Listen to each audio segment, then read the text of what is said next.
Granada, quieta y fina, ceñida por sus sierras y definitivamente anclada, busca a sí misma sus horizontes, se recrea en sus pequeñas joyas.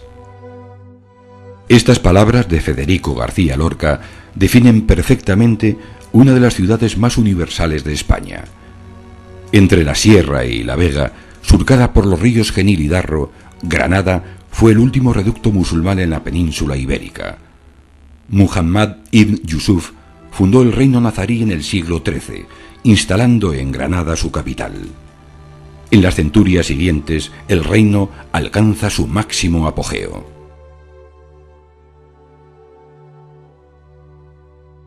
Será en este momento cuando se construya la Alhambra, maravilloso conjunto situado sobre una colina, dominando la ciudad y rodeado de frondosos bosques.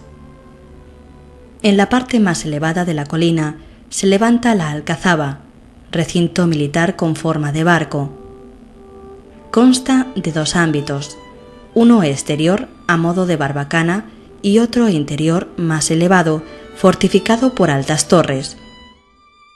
El corazón del conjunto está formado por los palacios nazaríes, organizados alrededor de dos espacios, los palacios de Comares y de los Leones. El palacio de Comares estaba dedicado a la vida pública y al gobierno. En uno de sus extremos se ubica la famosa Torre de Comares y en el otro una galería con 7 arcos que sirve de pórtico a la sala de la barca.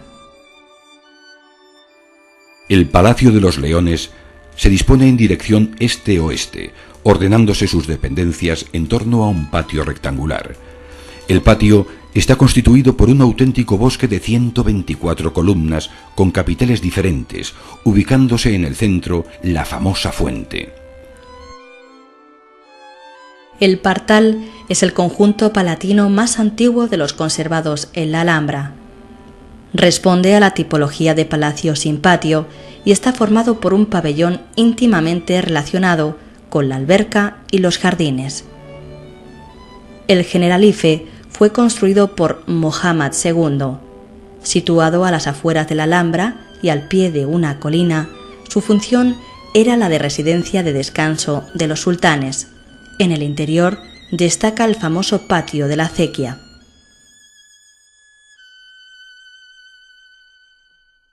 Granada aún conserva el embrujo y el encanto musulmán en el barrio del Albaicín. Corazón de la urbe nazarí, está constituido por un tejido de estrechas calles y quebradas cuestas, salpicado de casas moriscas y de sus famosos cármenes, casas con jardín que servían de residencia a las clases poderosas. En este barrio encontramos numerosas muestras del pasado nazarí. Quizá la más interesante sea el Palacio de Daralorra, residencia palatina construida en la segunda mitad del siglo XV. Fue ocupada por Fátima, la madre de Boabdil. La puerta de Elvira era el principal acceso de entrada a la ciudad.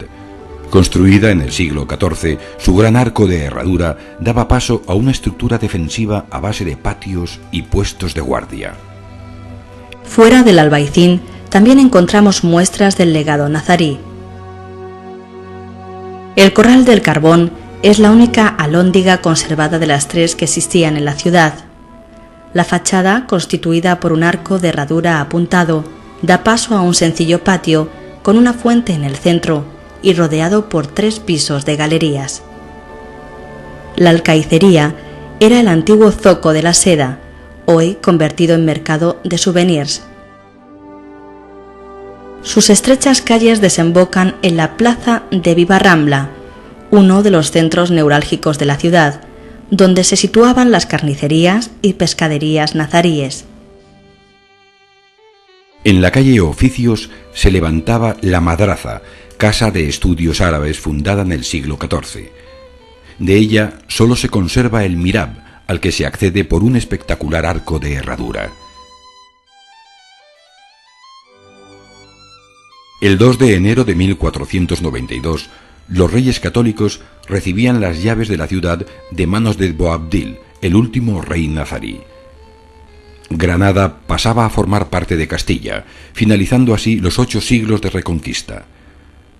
Los monarcas decidirán ser enterrados en la recién conquistada villa. Por esta razón se construyó la Capilla Real, un edificio de estilo gótico finalizado por Enrique Egas en 1517. Los sepulcros de los reyes fueron ejecutados en mármol de Carrara por Domenico Fancelli. En la capilla también están enterrados la reina Juana y su esposo Felipe, siendo Bartolomé Ordóñez el responsable del diseño de los sarcófagos. La propia Isabel se encargará de promover la construcción de la catedral, ocupando el espacio de la mezquita Aljama. Las trazas fueron dadas por Enrique Egas a principios del siglo XVI en estilo gótico, aunque la construcción fue dirigida por Diego de Siloé, siguiendo el nuevo lenguaje renacentista. Se trata de un amplio espacio configurado por 5 naves, separadas por pilares de orden corintio, apoyados en altos plintos. La cabecera se estructura con un gran espacio central cubierto por cúpula. Cuando Alonso Cano proyectó la fachada principal en 1667, la concibió como un monumental arco de triunfo. Molduras y pilastras proporcionan al conjunto un intenso ritmo lineal, acentuado por los contrastes luminosos.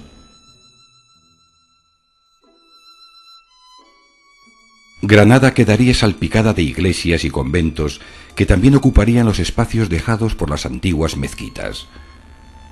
La iglesia de Santa Ana fue proyectada por Diego de Siloé en 1537, destacando su clasicista portada y su esbelta torre mudéjar. En la carrera del Darro se encuentra la iglesia de los santos Pedro y Pablo. En su fachada se abren 2 hornacinas y entre 2 pares de columnas corintias aparecen las imágenes de los santos titulares. Uno de los templos más ricos de la ciudad es el dedicado a los santos Justo y Pastor. Comenzada en 1575, es una de las iglesias más suntuosas de Granada.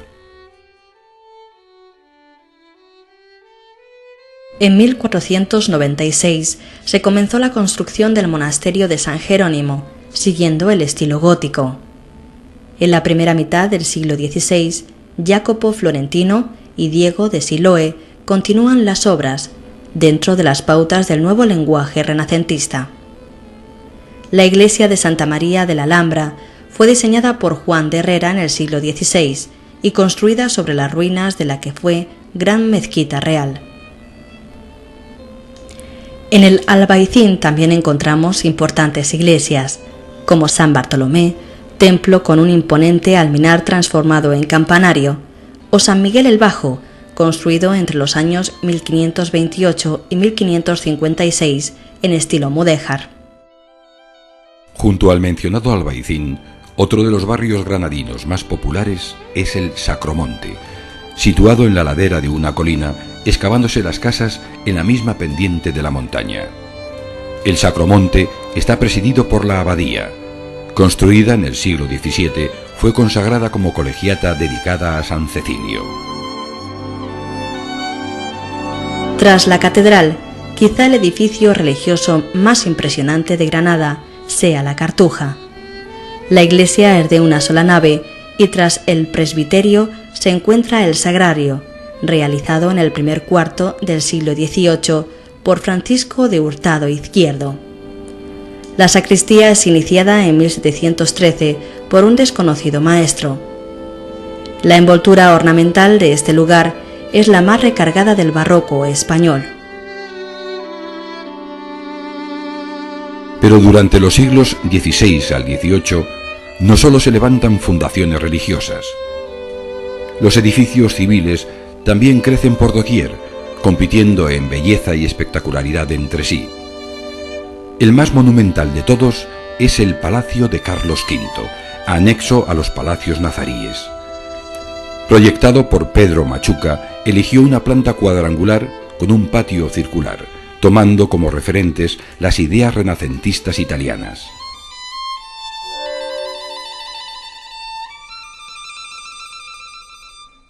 El espacio ajardinado del Campo del Triunfo está dominado por el Hospital Real. Enrique Egas será el encargado de las trazas, repitiendo el esquema típico de los hospitales de la época. Uno de los edificios más originales de la ciudad es la Casa de los Tiros, palacio construido en la primera mitad del siglo XVI, siguiendo los cánones renacentistas. Su nombre procede de los mosquetes que adornan su fachada.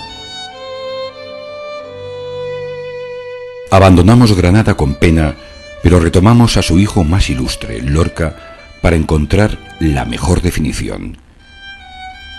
Una ciudad para la contemplación y la fantasía, donde el enamorado escribe mejor que en ninguna otra parte el nombre de su amor en el suelo.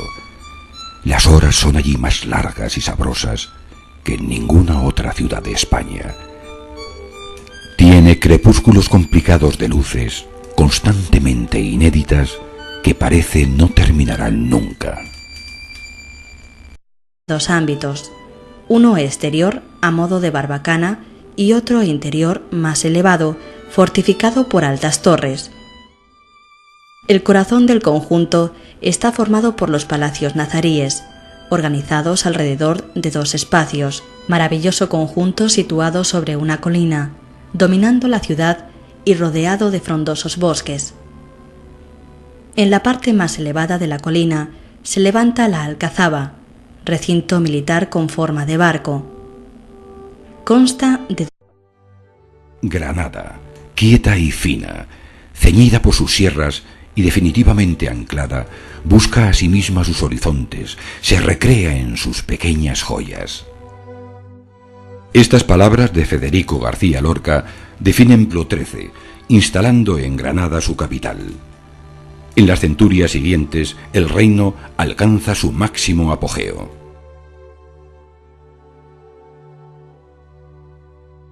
Será en este momento cuando se construya la Alhambra.